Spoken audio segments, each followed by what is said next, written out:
tingnan nyo kung gaano katangkad si Johan. I'll show them how tall my son is. Teka lang guys, ayusin ko. Come here anak. Pareho na kami ni Johan. May mga sipon at may ubo. Ayan, tingnan nyo kung gaano nakatangkad yung aking anak guys. Oh, taga dito na ako ni Johan sa ilalim ng kanyang tenga. So ngayon, good morning sa inyong lahat and welcome again. Anak, good morning ko na sa Tito, tita, kuya. Sandali, saan na yung ano? Good morning guys. Good morning guys. Still naman, the camera is still. Actually guys, hindi si Johan nakapasok dahil he is not feeling well. So ngayon, handa ako ng kanyang breakfast. Gusto niya kumain ng cornflakes. Ano ba ito? Kahirap ng ating camera. Kahirap ng ating sitwasyon. Kami ay may mga ubo, may mga sipon. Dahil nga sa weather, hindi mo ba alam kung yung weather namin? Ano ito? Ulan lang na uulan o init lang ng init. So, timpla muna ako ng kanyang cornflakes.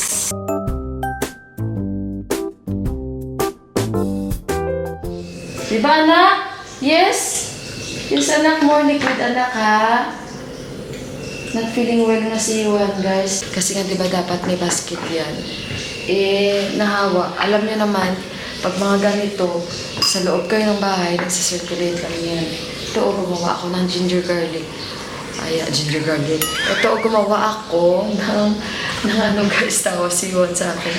Ng ginger, at saka, yun nga, sa in-advise niyo, lemon and with honey.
Kasi dito si Mandira galing siya doon kay ante. Guys, I'm asking her, what do you think? How much the price for this? Kanchi, how much the price for this? Which company? Which brand this one? No, there's no brand. No brand? No. Yung brand agad hanap ni Mandira. Much Maybe more than 3,000. Huh? More than 3,000. More than 3,000. Exact price. Then this one we bought only for 2,000 rupees. For 4,000. 2,000 only. Ah. The first one that he tried is 5,000 rupees.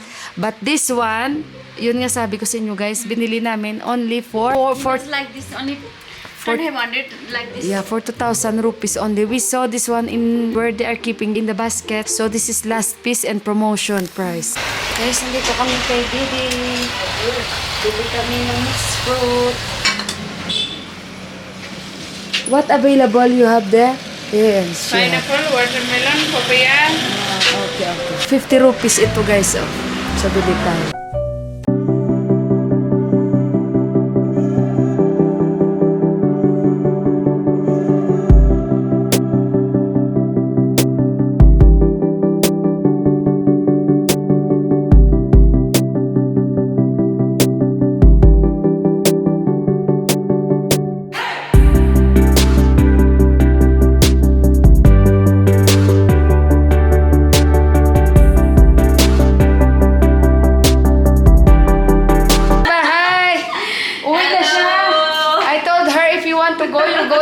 Because you have work. Tapos, she's laughing.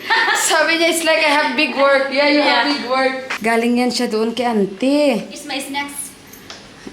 After only. Ay, ay, I ay, eat. ay. What? Maybe you forget something. Nothing. I want to bring this bag. Okay, hurry up na because I take your video. Why? Tawa kay Mandira eh. Don't tell anything, eh? Ha? Don't tell anything. Sino? Guys, sabi niya don't tell anything daw sa video. Sige na, you go na. I'll take care. Okay, bye. Take care, ha? Init, guys. Sila ni Didi naglalaba, oh. Ang init. Saan na ba si Kanchi, oy?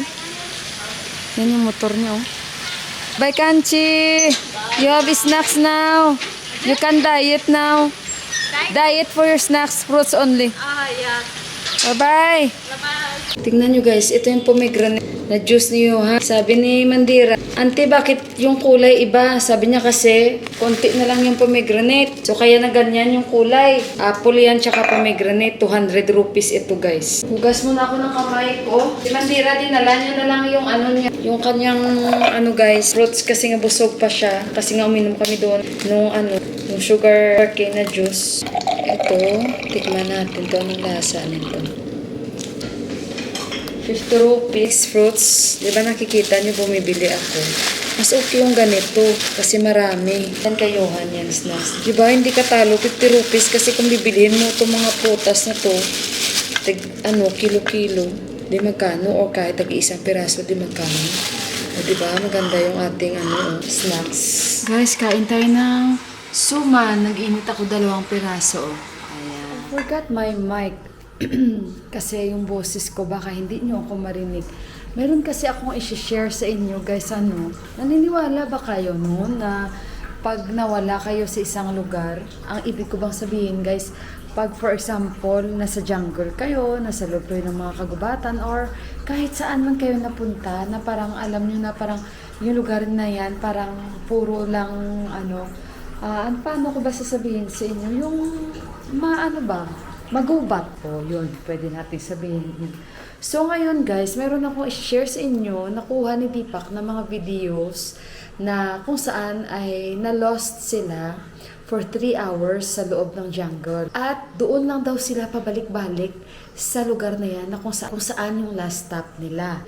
Diyan lang daw sila at parang hindi daw sila umaalis sa lugar na yan. Nanonotice na nila kasi matagal na sila. Imagine nyo, 3 hours. Sabi pa nga niya sa akin, kung ikaw ang sa lugar ko, for sure iiyak ka na, sisigaw ka na siguro. Kasi nga guys, hinahanap nila yung way na para makalabas sila sa jungle na yon.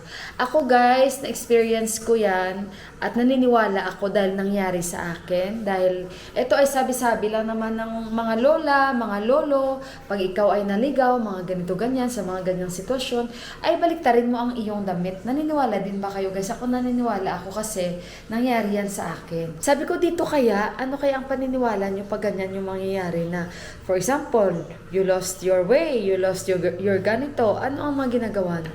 So si Deepak, tahimik lang siya. Siguro wala naman silang paniniwala kasi according kay Indira, 'di ba sa village maraming mga tao na nagaano sila, kumukuha sila guys ng mga dahon para sa kanilang mga hayop, 'di ba? Pupuntahin sila sa jungle guys or di kaya kumukuha sila ng mga kahoy para syempre sa kanilang mga panggatong ba. Panggatong din ba tawag sa Tagalog? Ewan ko ano ba tawag yun sa Tagalog guys. Sabi naman ni Indira sa akin, yung mami daw nila si auntie, nakaka-encounter din naman daw ng ganun na nawawala sila sa jungle. And it takes time daw para mahanap daw nila yung kanilang madadaanan. So sa kanila ni Deepak, parang 3 hours sila, grabe pa yung ulan. Ito ang video guys, panoorin na lang natin guys ha. उता चाहिँ उज्यालो छ यो ठाउँमा चाहिँ यस्तो अन्धकार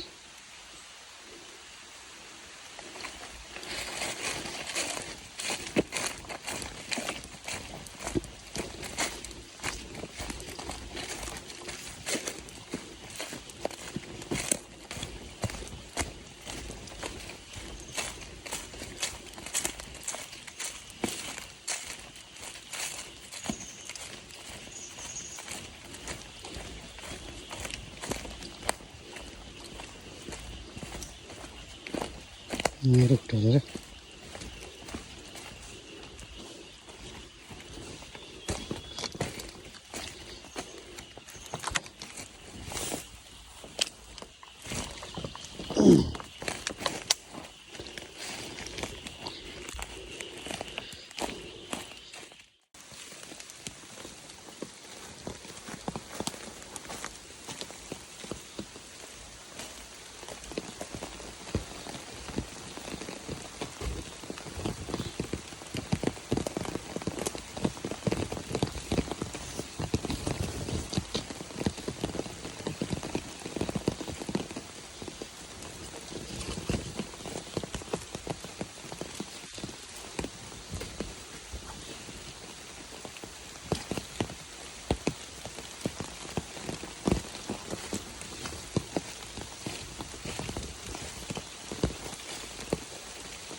So yan yung video na inano ni Deepak na talagang hanap sila, pabalik-balik sila ni Yuvin Bay na para makita nila yung way na palabas. Kaso daw, hindi daw nila mahanap. At kasi sa mga maliblib yan sila ni Deepak talaga nagbe-birding. Yung talagang kumbaga parang wala rin naman sila pakialam yung hindi ba sila natatakot at hindi yan sila matakotin. Kasi nga sanay naman sila sa lugar nila, 'di ba? So, ganyan nga ang nangyari.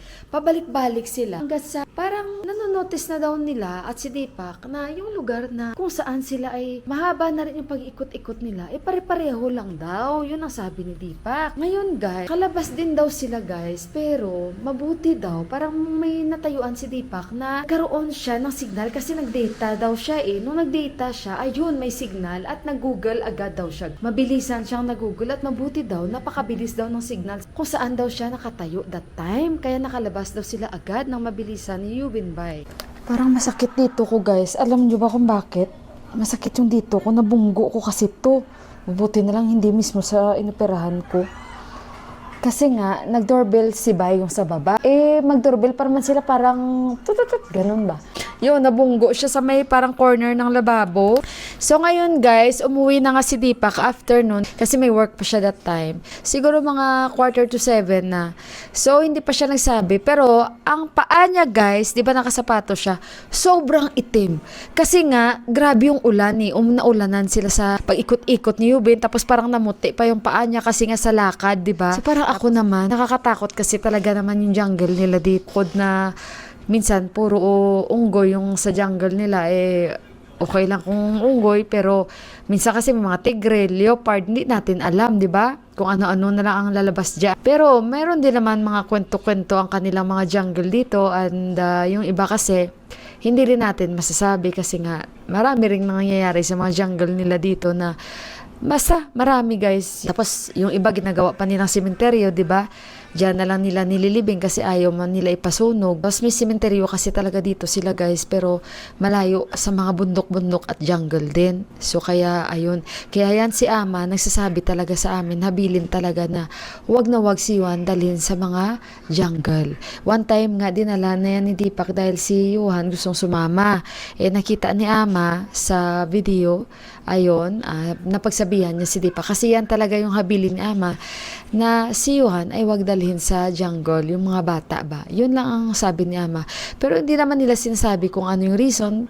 Pero sunod na lang tayo kasi syempre ako hindi ko naman alam kung ano ang mga story dito. At si Deepak, alam ko talaga may nalalaman yan. Pero kung ano ang mga story ng jungle nila guys. So hindi natin alam. Pero yun na lang. At thanks God dahil nakalabas sila.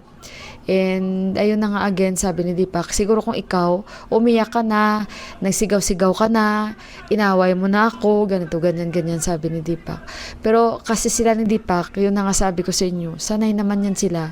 Kasi nga 'di ba nakita nyo sa village, 'di ba bago pumasok tayo sa village talaga, jungle muna ang dadaanan natin. So kung si Deepak pa, hindi ganyan before, walang daan-daan. Kasi nga, nung una akong punta ng village before, hindi ganyan ang daanan guys, lubak-lubak, bato-bato, hindi ko nga alam paano sila nakagawa ng ng daanan papunta sa village kasi parang dalawang village yan nag-separate ba. Parang isang barangay tapos kabilang barangay, yung ganun ba. So bago daw nila pasukin noon yan, sobrang dilim kasi walang ilaw nga. Tapos grabe pa, puro kahoy pa yung talagang madadaanan nila. Minsan daw early morning dahil nga syempre medyo mahaba yun and hindi naman daw sila nakakaranas ng grabe ba na kung ano man ang makita nila, pero meron daw na talagang may mga nagpaparamdam pero hindi daw sila takot, yung ganun ba. Kaya ayun, na-share niya lang at na-share ko rin naman sa inyo and baka may mga paniniwala din naman kayo na sa katulad ko na oo, may faith naman tayo, andun yung faith natin, napaka-strong ng faith natin. Siyempre wala namang masama kung naniniwala naman tayo sa mga sabi-sabi ng mga nakakatanda sa atin o yung sa mga ninuno natin, 'di ba guys? So ayun, i-end ko na yung vlog ko and mahaba na naman yung storytelling natin, mahaba na naman ito. So ayun guys, and ayun, thank you Lord na nakalabas sila ni Deepak, nakauwi sila ni Deepak ng maayos, and thank you Lord talaga. So kaya sabi ko sa kanya, mag-ingat, and sinabihan ko talaga siya na niwala man kayo or hindi, pero pag ganyan ulit, yun, sabi ko, try nyo lang, sabi ko sa kanya. Kasi, based on my experience lang naman, naniniwala ako. So, ayun guys, shout out na lang sa inyong lahat. And, medyo mahaba na itong aking video for today. Thank you again so much. And, ayun, pagpasensyahan nyo dahil medyo hindi maganda yung ating pakiramdam. And, kaya, ayun, absent tayo ng isang araw sa ating pagbablog. So, see you on our next vlog guys. God bless you all and I love you. Bye-bye!